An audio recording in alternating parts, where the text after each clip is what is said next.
አንደበታችሁን ጠብቁ፣ ንግግራችሁን ጠብቁ። ቃል ይፈጥራል። ቃል ይገድላል። ቃል ሕይወትን ይሰጣል። ቃል ሕይወትን ያጠፋል። ወርድ ዓለምን እንደፈጠረ ወርድ እነሆ ጥፋትን ይፈጥራል። ወርድ በረከትንም ይፈጥራል። ብዙዎች እየጠፉ ያሉት በራሳቸው አንደበት ሞትን እየጠሩ በማይታወቅ መንገድ የሞት መንፈስ ይመጣና እያንዳንዱን ሰው ሕይወት ያለ ጊዜው ያለ ገደብ ሲወስደው፣ ለምንድነው ወደ ሞት? ለምንድነው ሞትን? ለምንድነው የሞትን ወሬ የምትሰሙት? ለምንድነው ሞት የምታወጁ? ለምንድነው ሞትን በቀልድም በስተትም የምትናገሩ? ይሄን ይዘዋል። ቃልን በቃል ሕግን በሕግ ማፍረስ፣ የተናገራችሁትን ቃል ሞትን በሕይወት እርግማንን በበረከት መቀየር ነው። ይሄ ነው መንገዱ። ወላጆች ልጆቻችሁ እንኳን ቢያጠፉ እንደ እግዚአብሔር ቃል ምሕረትን እያሳያችሁ ልጆቻችሁን በተቻለ መጠን ያህል ለሰይጣን ተላልፎ እንዳይሰጡ ራሳችሁን ልጆቻችሁን ተመልከቱ።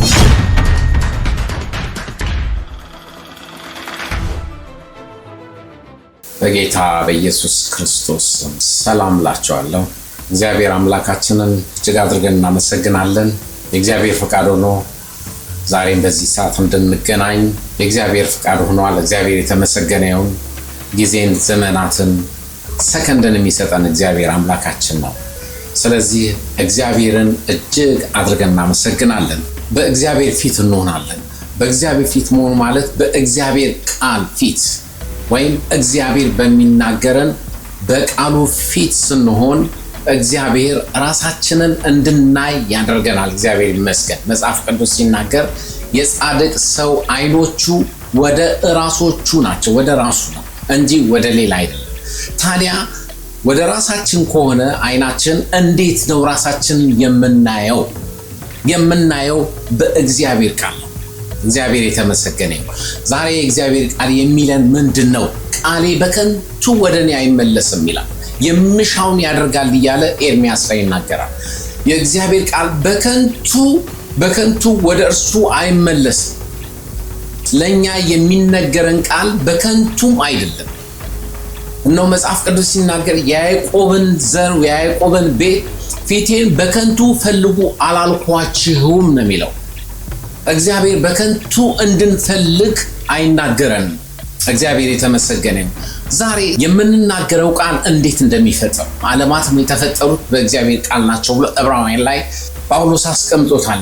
ግን አሁን ስለ እግዚአብሔር ቃል መፍጠር ሳይሆን የእኛ ቃል በሕይወታችን ላይ የሚያመጣው በረከትና የሚያመጣው ሳይድ ኢፌክቱን የምናይበት ቀን ይሆናል። ይሄም እንደ እግዚአብሔር ቃልና እንደ ተሞክሮ ወይም እንደ ልምዳችን ማየት እንችላለን። እግዚአብሔር የተመሰገነ። ቃል ይፈጥራል። ቃል ይገድላል። ቃል ሕይወትን ይሰጣል። ቃል ሕይወትን ያጠፋል። ዛሬ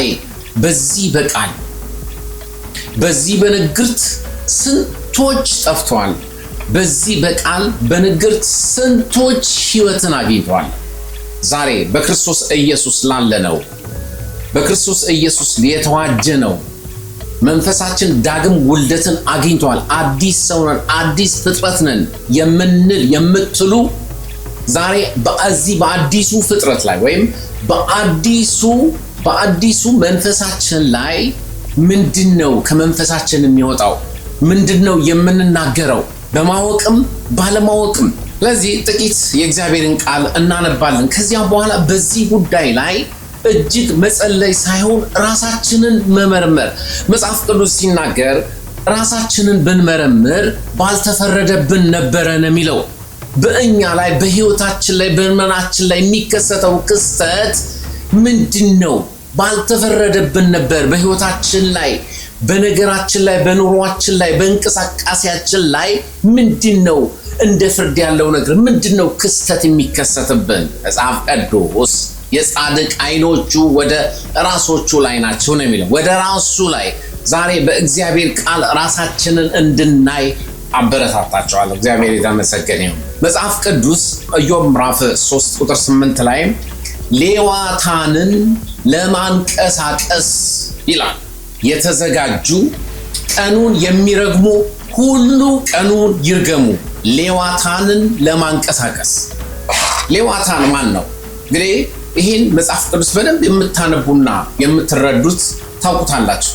ሌዋታን እንደው በሰይጣን የተመሰለ ነው። ሰይጣን ወይም አጋንንት እንበለው።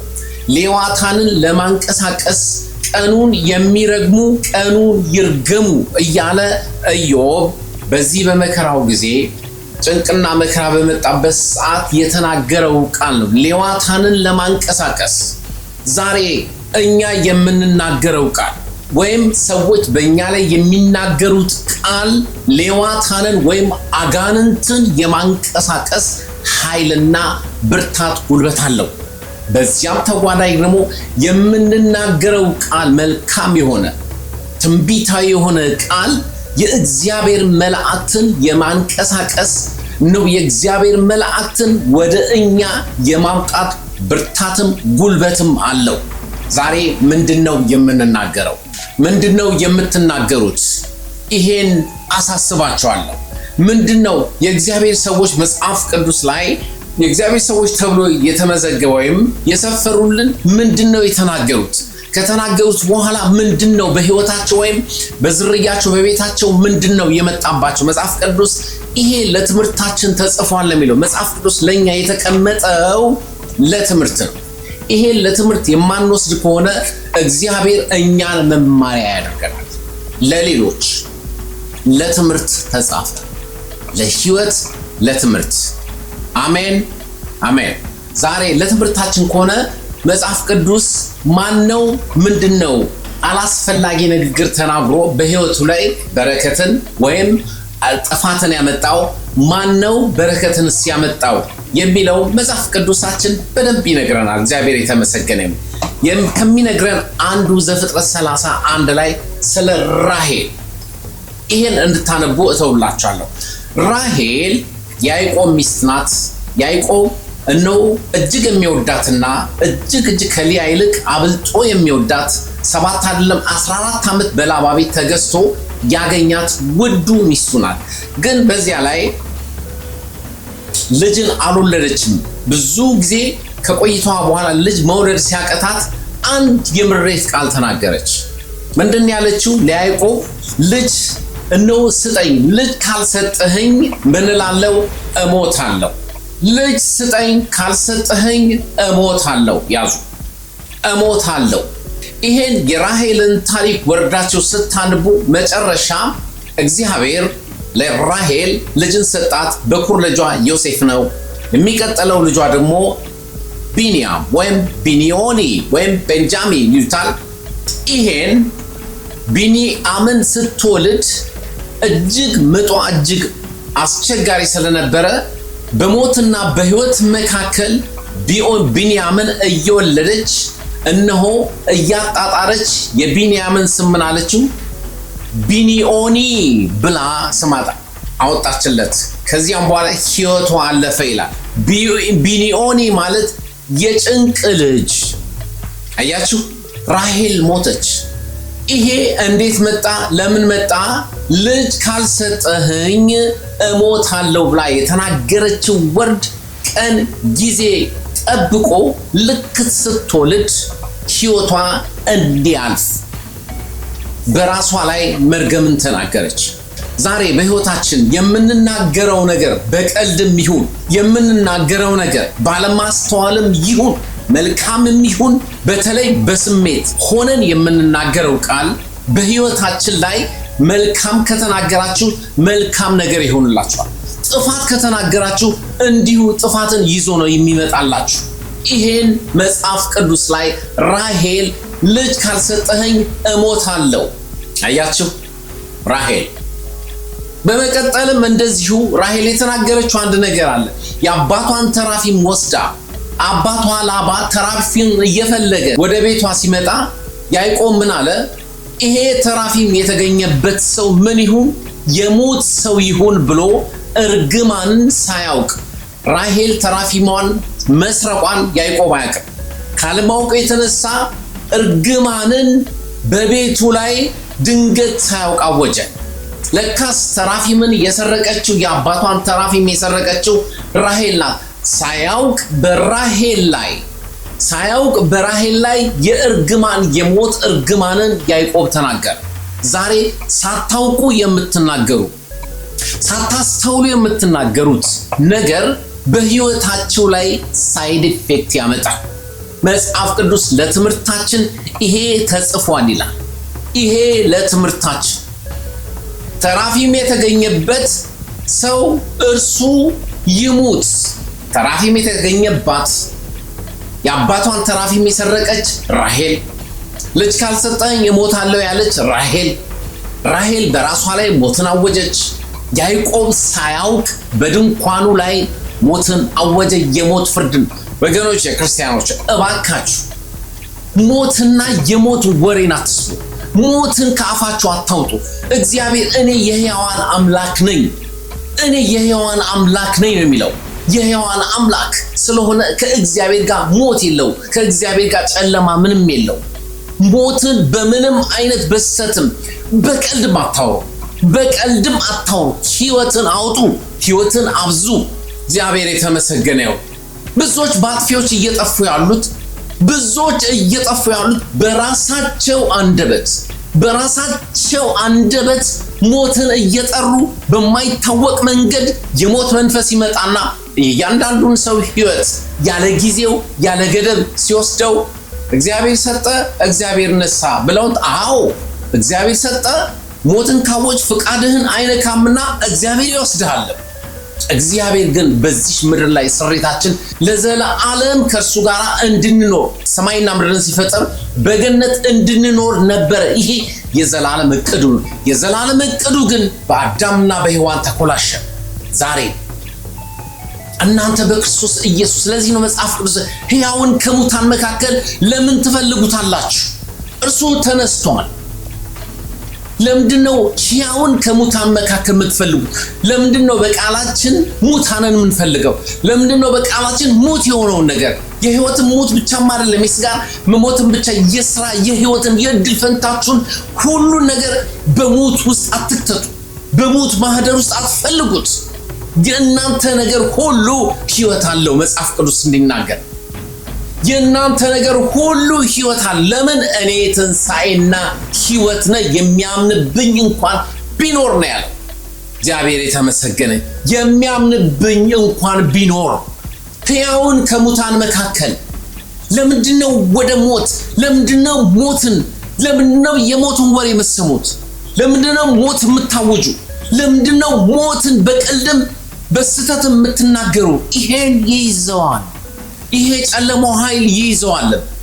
ዛሬ በጌታ በኢየሱስ ክርስቶስ ስም እንደ ራሔል እንደ ያዕቆብ ሳያውቁ ፍርድን ለተናገሩት ለቤታቸው ጥፋትን የሚወዳትን ሚስቱን ራሔልን ነው ያጣው። የምትወዱትን ነገር እንዳታጡ፣ የምትወዱትን ስራ፣ የምትወዱትን ሕይወት፣ የምትወዱትን ሰው፣ የምትወዱትን ቤተሰብ በሞት መንፈስ በሞት ንግግር እንዳታጡ እኔ የሕያዋን አምላክ ነኝ አለ ለሙሴ። እኔ ያለሁና የምኖር ነው አለ። እግዚአብሔር የተመሰገነ ይሁን። ለዚህ ነው ካህናት በብሉይ ኪዳን ላይ ካህናት አስክሬን ወዳለበት ቤት አይገቡም። ካህን አይገባም። በድንን አይነካም። እንኳን ካህን አይደለም እስራኤላውያን በድንን እንኳን ቀኑ ሙሉ እስኪነጻ ድረስ ከአካባቢ ውጭ ርቆ ይቀመጣል። ለምን? እርሱ የሕያዋን አምላክ ነውና። እግዚአብሔር የተመሰገነ ይሁን። ሃሌሉያ። በመቀጠል ዘፍጥረት ላይ እዚሁ ላይ ሁሉ ነገር ከፍጥረት ነው የሚጀምረው። ሁሉ ነገር ከፍጥረት ከመጀመሪያ ነው የሚጀምረው። ሞትም ፍጥረት ላይ ነው፣ ሕይወትም ፍጥረት ላይ ነው፣ ጥፋትም ፍጥረት ላይ ነው፣ ክንውንም ፍጥረት ላይ ነው፣ መወለድ መባዛትም ፍጥረት ላይ ነው። ዘፍጥረት 49:5 ላይ ሄዳችሁ አንብቡ። ያዕቆብ ልጁ ስምዖን ማነው? ሮቤል የመጀመሪያው በኩር ልጁ ነው።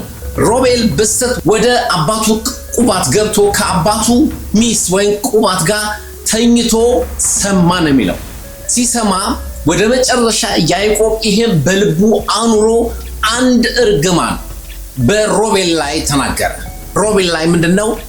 አንተ ወደ አባትህ ቁባት ገብተሃልና፣ ወደ አባትህ መኝታ ገብተሃልና፣ የአባትህን መኝታ አርክሰሃልና ወደ አልጋዬም ወጣ። አለቅነት እድል ፈንታ ላንተ አይሁንልህ።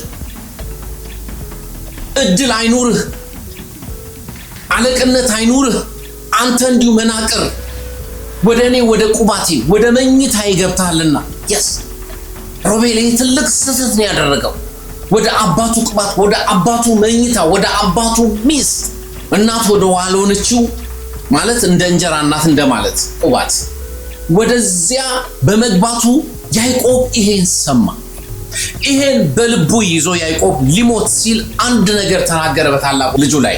እድል ፈንታ ላንተ አይሁንልህ፣ ዘርህም አይበርክትልህ፣ እንዲህ ይሁንብህ ብሎ ያዕቆብ በልጁ በሮቤል ላይ በመጀመሪያው ልጁ ላይ ይሄን ቂም ቋጥሮ ያኛውን ነገር በምህረት ሳያልፈው በዚህ እርግማን ልጁን አሳልፎ ትቶት ሄደ። የሮቤልን ነገድ ሄዳችሁ ስታነቡ የሮቤል ነገድ ከእስራኤላውያን ጋር ሲዋጉ በብዙ ሺህ ህዝብ አለቀ የሮቤል ነገድ። እንደገና በሮቤል ነገድ ላይ የእስራኤል ህዝብ ተማምለው ከሮቤል ነገድ ማንም ልጁን እንዳይደር ብለው ማሉ ይላል። የሮቤል ነገድ ጥቂት ሆኑ። የእስራኤል ነገድም ከሮቤል ነገድ ጋር እንዳይዛመድ እንዳይጋባ በመሐላ በእርግማን አያችሁ። የአባቱ እርግማን ሳያንስ የእስራኤል ነገድ የሮቤልን ነገድ ረገመው። ዛሬ እኛስ በልጆቻችን ላይ እኛስ በሌላ ነገር ላይ እንዲህ ይሁንብህ፣ ከጓደኞች አንተ የኋላ ያስቀርህ፣ እንዲህ ያደርገኛል የምትሉት ወላጆች፣ እንዲህ ይሁንብህ የምትሉ ወላጆች፣ ልጅ ሊያጠፋ ይችላል እንዲህ ይሁንብህ የምትሉት ወላጆች፣ ይሄ እርግማን እናንተ ባላችሁት አይደለም። የሮቤል እርግማን አባቱ ረግሞት አላቆምም። ድፍን 11ዱ የእስራኤል ነገድ የሮቤል ነገድን ረገማቸው። ማንም ከዚህ ዘር እንዳይጋባ ብለው ሁሉን ነገር ዝግ። የሮቤል ነገድ እጅግ ጥቂት አነስተኛ ዘር ሆነ። ወገኖች ከዚያም በኋላ የሮቤል ነገድ እንደ ውሃ የሚዋልል ሆነ። የሮቤል ነገድ በውሃ ፈሳሾች እንዳሉ ፈሳሾች ናቸው ብሎ ሙሴ ስለ ሮቤል ነገድ ይናገር ነበር። የሮቤል ነገር ነምፐል ሆነ። በቃ ዝም ብሎ ነገር ሆነ። የአባትና የነገድ እርግማን የምትናገሩት ነገር ወላጆች ልጆቻችሁ እንኳን ቢያጠፉ ልጆቻችሁ እንኳን እንደ ያዕቆብ ወደ አባቱ እንኳን ቁባት እንኳን ቢገባ ትልቅ ስህተት ሰርቷል። እንደ እግዚአብሔር ቃል ምህረትን እያሳያችሁ ልጆቻችሁን በተቻለ መጠን ያህል ለሰይጣን ተላልፎ እንዳይሰጡ ራሳችሁን ልጆቻችሁን ተመልከቱ። ያዕቆብ ረገመ ልጁን። ወደ አባት ቁባት ወደ አባት መኝታ ገብታልና አንተ እርጉም፣ አንተ እንደው የምትዋልሉ ስልጣን ካንተ ይራቅ። የመጣለ ስልጣን የመጣለ እድል ፈንታ ለሌላ ይሰጥ። ዛሬ ልጆቻችን እንዴት ነው በምን አይነት እድልና በምን አይነት እንትን ውስጥ ነው የሚሄዱት? የአባት ዕዳ ለልጅ እንደሚባለው አባት የተናገረው ነገር ወደ ልጅ ይተላለፍና ልጅ መከራው ነው። ዛሬም በጌታ በኢየሱስ ክርስቶስ ከዚህ እርግማን ከዚህ ቃል ከዚህ ከምትናገሩት ቃል እንድትቆጠቡ እግዚአብሔር ይሄን ቃል ለእናንተ ያመጣል በኢየሱስ ስም አሜን። በመቀጠል ዘፍጥረት ላይ 49:5 ላይ ያዕቆብ እንደገና ሌዊና ስምዖን እጅግ አመፀኞች ነበሩ፣ ንጹሐንን እንደገደሉ መጽሐፍ ቅዱስ ሲናገር ሌዊና ስምዖን ወንድማማቾች ናቸው። ይህን እናንተ አንብቡ። ሰይፎቻቸው የአመፃ መሳሪያ ነው፣ በምክራቸው ነፍሴ አትተባበር፣ ከጉባኤያቸውም ጋር ክብሬም አትተባበር። በቁጣ ሰውን ገድለዋልና በገዛ ፍቃዳቸው በሬን አስነክሰዋልና ቁጣቸው እርጉም ይሁን ጽኑ ነበርና። የሌዊና የስምዖን ቁጣቸው እርጉም ንጹህ በሬ ንጹሐን በቃል ኪዳን ከያዕቆብ ጋር ቃል ኪዳን የተጋቡትን አንድን ነገድ አጥፍቷልና በያዕቆብ እከፋፍላቸዋለሁ በእስራኤልም እበትናቸዋለሁ። ይሄ ያዕቆብ ከመሞቱ በፊት ለእያንዳንዱ ለእስራኤል ነገድ ለልጆቹ ለ12ቱ ሲሰጥ ከነበረው ምርቃት እንበለው እርግማን። ቁጣቸው እጅግ ክፉ ጽኑ ነው። እነሆ በሬንም አስነክሷል። በቁጣቸው በምክራቸው ነፍሴ አትተባበር፣ በቁጣቸው ሰውን ገድለዋልና በገዛ ፍቃዳቸው በሬን አስነክሰዋልና ቁጣቸው እርጉም ይሁን ጽኑ ነበርና ቁጣቸው በያዕቆብ እከፋፍላችኋለሁ በእስራኤልም እበትናችኋለሁ። መጽሐፍ ቅዱስ ዝም ብላችሁ ስታነቡ በእስራኤል ነገድ ውስጥ የሌዊና የስምዖን ነገድ ርስት የላቸው፣ ርስት አልባ። እነዚህ 10 ነገድ ሲኖራቸው እነዚህ 2 ነገድ በእስራኤል ርስት ተበትነው የሚኖሩ ዛሬ ወላጅ ዛሬ ነገድ የሚናገረው ቃል አይሰራም፣ በደንብ ይሰራል። ሌዊና ስምዖንን ስታዩ ርስት የላቸው። በያዕቆብ እከፋፍላቸዋለሁ በእስራኤልም እበትናቸዋለሁ።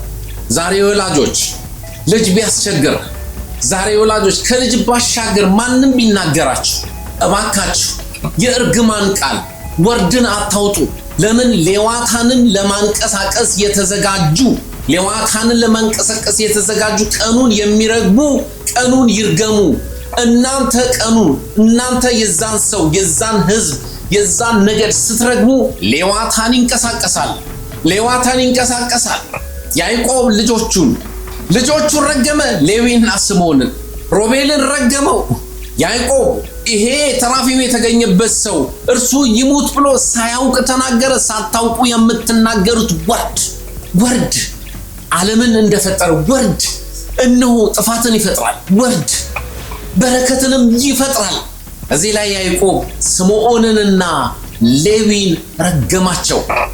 ቁጣችሁ እጅግ ጽኑ ነው፣ እርጉም ይሁን ቁጣችሁ።